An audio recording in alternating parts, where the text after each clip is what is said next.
Last time on Dragon Ball Z, the Red Ribbon Army is at large. After many failed attempts to gather the Dragon Balls, they are pushed to the edge as Goku travels their way to challenge their tyranny. Accompanied only by his flying cloud and magical staff, Goku takes down the army one by one. The only one standing before him now is the mechanical suit of Staff Officer Black. Through a difficult battle, Goku is able to defeat him. However, the following explosion is tougher than expected. What will happen to our hero? Tech meets flesh now. Red Ribbon Revenge. What if Goku was turned into an android?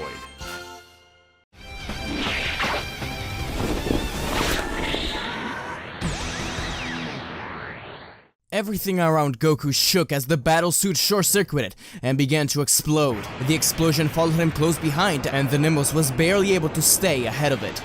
But it was too late. The explosion spread out far and wide, and Goku was caught up in it. And some time after the smoke cleared, the ruined base was nothing like its former self. However, a hatch opened from the underground. Out of it got an old man carrying a bunch of blueprints. His lab coat was scorched, and he looked around in anguish. He had lost everything. He put so much effort into the army since he truly believed in what they were doing.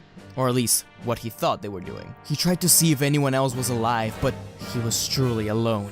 That was until he tripped over a furry thing on the ground. He angrily turned around, expecting it to be a squirrel or something. Instead, he saw a long tail connected to something under a rock. Curious, the man used all of his strength to move the rock and found an unconscious Goku. He was the one to defeat the army, to leave him in ruin. He was barely breathing. The man lifted his arm, ready to kill him, but as he did so, his badge fell from his coat and onto the kid's face. The badge read, Dr. Jiro, lead robotic engineer. Jiro stood there for a second and smirked. He didn't have to kill him. He'd do something even better than that. Jiro used a capsule to bring out a car and drag the child inside, speeding off while the Kame symbol from Goku's gi floated off through the wind. The Dragon team was worried about Goku, and eventually all went out to look for him. They never found him. There was nothing they could do, but they all kept their hopes up. 3 years passed, and there was no word from Goku. The team was forced to resign, and although sad, they reunited for the World Martial Arts Tournament. The winner was Tenshinhan. In the final match against Krillin, both him and Chaozu turned a new leaf thanks to the Turtle students and Master Roshi himself. But tragedy struck once the tournament ended in the form of Piccolo Daimyo. Krillin wasn't killed as he didn't go back for the power pole like in the original story, but many other fighters fell still. Even Roshi was killed when he was forced to use the Mafuba, and Chaozu fell soon after. Krillin and Tien faced off against Piccolo's minions. It all seemed lost for Krillin and Tenshinhan. King Piccolo had already gathered the Dragon Balls and was ready to make his wish. But as he was about to kill Krillin, a flash of light zoomed by. A cloaked figure had cut King Piccolo's hand, making him drop the choking Krillin. King Piccolo asked who the hell he was, but the figure didn't answer. Instead, it rushed past the minions and directly to Piccolo. He smashed his fist against Piccolo's face, sending him flying off. He then pointed his hand out and blasted the flying demon, and all of the minions attacked the mysterious fighter. However, an orb of energy expanded around him, protecting him from all the attacks. Who the hell is that? I can't even sense his ki. The figure cupped his hands and fired at Piccolo one more time. Piccolo gave birth to one last spawn, right before the blast reached him and killed him. The egg flew off into the distance, and the figure spread his arms out, exploding his shield and killing the rest of the demons around him. Krillin ran towards the figure, suspicious of who it could be, but in a flash of light he was gone once more, flying into the distance. A powerful warrior with no key signature. This was such a strange anomaly. But without wasting time, the team wished for everyone to be revived. Unbeknownst to them, something much worse was going on in the background. The cloaked figure returned to Dr. Jiro. Jiro was surrounded by failed androids. I knew that the so-called Demon King could become a troublesome one, but it looks like we can put forth our world domination faster than I expected. You were just a stupid boy, easier to take control of than most of my other experiments. I just had to get rid of your pesky tail and you become all mine. So, number 11, let's head to the King's castle. The Shadow and Jiro both got in a capsule plane, along with a handful of prototype robots. They sped off into the distance, landing quickly in front of the capital. It was surrounded by the media, who asked what the king would do about Piccolo. Over the balcony, he assured them that everything would be okay. But from behind the king, the sound of a key orb rang. We have stopped the Demon King Piccolo. There is nothing to worry about. However, I did not do it for you. I did it for revenge. To gain revenge on a world that didn't agree with the great Red Ribbon Army. The king gulped, but Jiro simply nodded at his prototype robot to throw him out. They did so, and the king landed on a car, very hurt. The soldiers surrounding the castle began to fire, but the mysterious figure created a powerful android barrier that did not allow anything to go through. This world now belongs to the reborn Red Ribbon Army. Bulma, who was with Yamcha in his hospital room, dropped a glass. It shattered all over the place. Yamcha's heart was racing as he watched the news. Out of the frying pan and into the fire. Goku hadn't defeated the Red Ribbon Army. Goku was most likely dead. 3 years went on, with Jiro as the new ruler. He continued creating androids, now with more resources. However, he became complacent. He had struck gold with Goku, and no other androids after could match him. That being said, he had an endless supply of human beings to experiment on. Most died, but a few became assets to the Red Ribbon. Bulma and the others were quickly losing hope. But they had to do something. They had to look for Goku. He would be the only one who could possibly stand up against Jiro and his band of androids. That's all they had left, was hope. Though Yamcha was pretty sure that Goku was dead, but they especially wanted to destroy the mysterious android. Krillin recognized him as the one that had beaten Piccolo, and they knew that none of them were contestants. Dr. Briefs, knowing he was one of the only people who could rival Jiro, helped Bulma in secret to try and look for Goku. Anyone similar to him they tried to track down, but it was mostly dead ends. Dr. Briefs did strangely become a sort of symbol of hope during these trying times amongst the Z-Fighters. He was enlisted by Jiro to try and help him in the experiments. Jiro was unaware of the help that Briefs was giving the Z-Fighters. Dr. Briefs tried to do anything he could to find Goku, but if Jiro had connections to him, they were kept very well hidden. Briefs did, however, inform them of an upcoming tournament, allowing the fighters to have extra time to train, as well as devise a plan to sneak into the castle during the tournament and capture Jiro. The tournament would take place in a makeshift stage in front of the castle. Hey kids, don't go away. We'll be right back. As the mad scientist tries to program his robot, he forgets his password. No matter what he does, no matter where he searches, he just can't remember it. And without it, he won't be able to program his 19th android. This wouldn't have happened if he had NordPass. NordPass allows you to safely store all your passwords in the cloud, and even share them securely.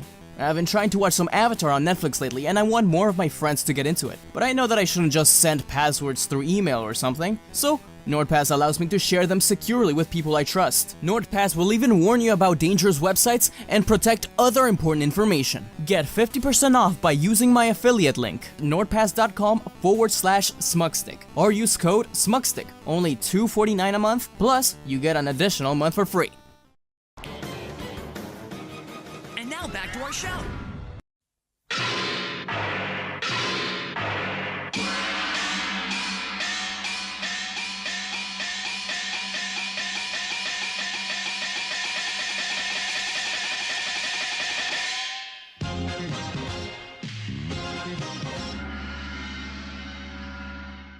Hear me, world! I am announcing the next World Martial Arts competition. I will be collecting valuable information during the matches, and you all will get to experience the incredible might of number 11 in my androids. I want the strongest fighters in the world to take on this challenge. I will prove that my creation is the most powerful. Jiro was senile. No doubt all of his power made him paranoid. Without making significant improvements on his androids, all he had left was proving that 11 was his most powerful creation. And perhaps this tournament will give him fresh meat to experiment on. He wondered who would enter. Maybe the legendary Master Roshi. He salivated at the idea of a new android. What he was not counting on was the appearance of two strange fighters. A simple man with the soul of Kami inside, and the evil reincarnation of the Demon King, Piccolo. Seeking revenge for the death of his father, Piccolo knew just how powerful the person who killed his father was, so he spent his days training to the max. He was pushed by fear of the incredible power that 11 had. Likewise, the Z Fighters entered this twisted version of the tournament. Krillin, Yamcha, Chaozu, Tien, and a mysterious woman entered the tournament. Chaozu lost in the preliminaries. The mysterious woman is, of course, Chi-Chi. She had hoped that Goku would show up in this new tournament, but Yamcha is forced to break her heart with the news that Goku had been missing for 3 years. Though shattered, Chi-Chi kept hope that her victory could bring her one step closer to Goku. First up is Roshi versus Chi-Chi. It ends with Roshi knocking the girl out of bounds. Though he did try to perv on her during the match, he also made her promise to find Goku some way somehow. He hoped that his student was still out there somewhere. She was thankful and retreated to the audience with Bulma. There, her and Bulma looked up to the balcony, where Jiro sat comfortably with his androids. Bulma informed her of their plan to sneak inside. Next up was Piccolo Jr. versus Yamcha. It ended with Yamcha's defeat. Though the Earthling did fairly well for himself, he trained hard during the 3 years looking for Goku, but he was no match for the demon. After that match, it was Android 14 versus Tien, but it was to Tien's shock that Android 14 turned out to be Tao Pai Pai, his master's brother. The Crane Hermit had approached Jiro with Tao's damaged body, giving him up for testing. He turned out to be one of his better cyborgs, though he still had a long way to go to be perfect. Among these improvements were a set of absorption bulbs that took energy from his opponents, though they were still far from finished and they would often short-circuit. The fight ended with Tao nearly killing Tien by taking his energy and throwing him over the edge. That was the first victory for the Red Ribbon team. Next was Krillin versus Android 8. After his conquest of the world, Jiro made it a point to retrieve Ader from the Icelands and reprogramming him into a fearsome fighting machine. No longer was he the kind-hearted android in there. Jiro had seen him as one of his greatest failures, and he moved to rectify that. However, his power could not be improved upon much. Krillin was actually able to beat Android 8, defeating him after a full fight of dodging. A Kamehameha ended it all. This fight angered Jiro greatly, and he really wanted this Krillin kid as his next android. Android 11 versus Master Roshi is next. It is finally time for the main event, as Jiro puts it, with his pride and joy backflipping onto the stage, the hood and cape still lingering over him. Roshi understood that something was different about this warrior. After all, something so powerful showed up not long after Goku's disappearance, but he was thankful to him for Piccolo's defeat. This fight should have been a wash for Android number 11, but Roshi had a few tricks up his sleeve that made him quite a bit more difficult. Amongst them was the Drunken Punch and the Sleepy Boy technique, though this has strange effects on the cyborg. Number 11 seemed invincible. What surprised Roshi the most was the reactionary Kamehameha right back at his own during the final moments of the match. How could this android know his most powerful technique? There was only one way to explain it. Roshi let go of the Kamehameha, stepping away from the blast and thus avoiding number 11's, just to instantly fire another Kamehameha. The android created a huge barrier, but it was a second too late, and a large part of the blast struck him. Smoke filled the arena, but once it dissipated, the crowd went silent. The cloak of the android was scorched off to reveal the spiky hair of a young boy, Son Goku. Goku! I knew it! I knew you weren't gone! But why have you not grown? It was true. Goku looked nearly as young as the last time he saw him. Bulma realized it instantly. Number 11, Goku. He was really an android, or rather, a cyborg. Dr. Jiro's greatest weapon was their best friend. It's not that he would never age, it's that his aging was severely slowed. But Goku was unmoved by the situation, seemingly under complete control. However, a slight smirk formed on his lips. Bulma knew what she had to do. Now that Tien and Yamcha were both part of the audience, she requested their help. Tien agreed to watch their back, while Yamcha, Chi-Chi, and Bulma would sneak inside the castle that overlooked the makeshift arena. There was some androids inside, but Dr. Briefs made sure to turn off their power systems before they came in. He had some control over the regular androids, but none over the more complex number androids like Goku. But he would need help finding some way to stop Goku. There had to be a remote or something that controlled the androids. They were sure that capturing Jiro would help them find this. Carefully, they snuck through and tried to find Jiro's office or lab. Shen versus Piccolo was next. Piccolo knew he had no option but to win if he wanted to get revenge.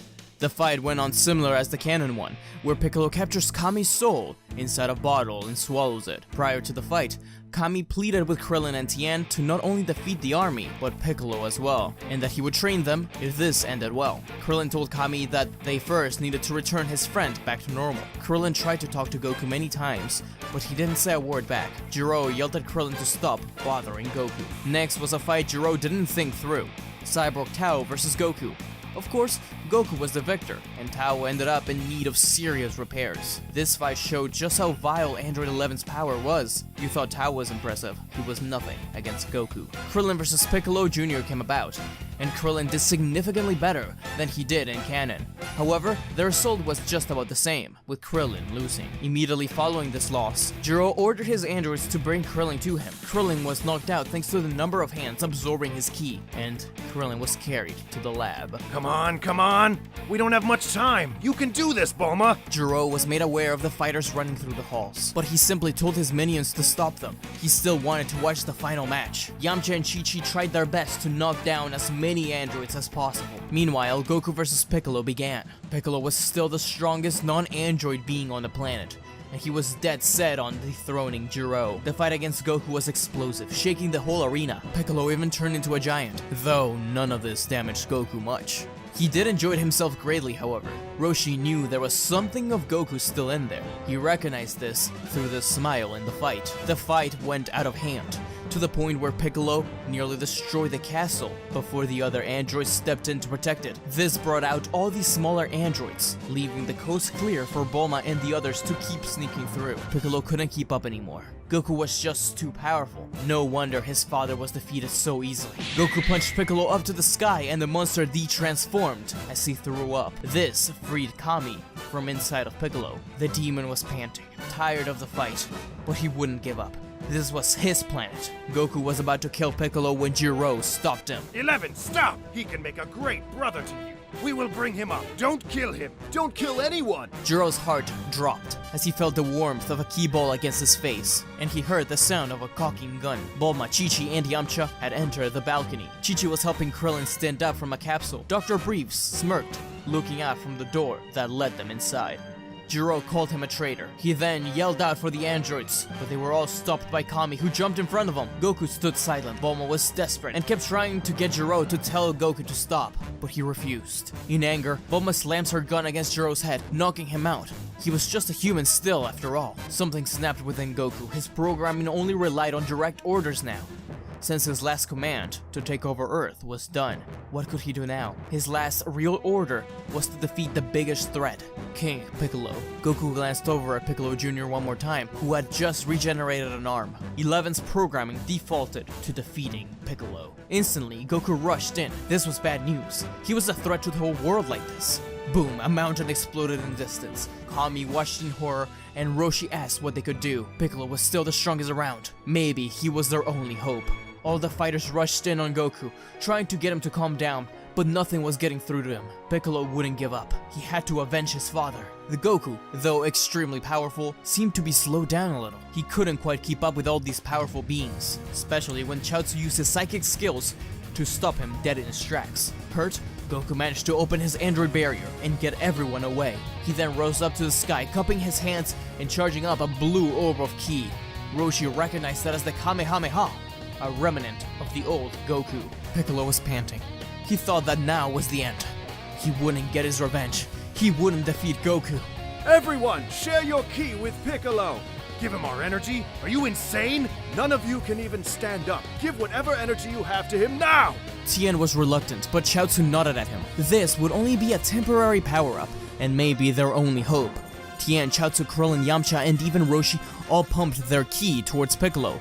Green streams of energy traveled to him, and he smirked. Piccolo pulled his arm back, firing his blast. The beams clashed, but Piccolo's power boost burst his aura high up.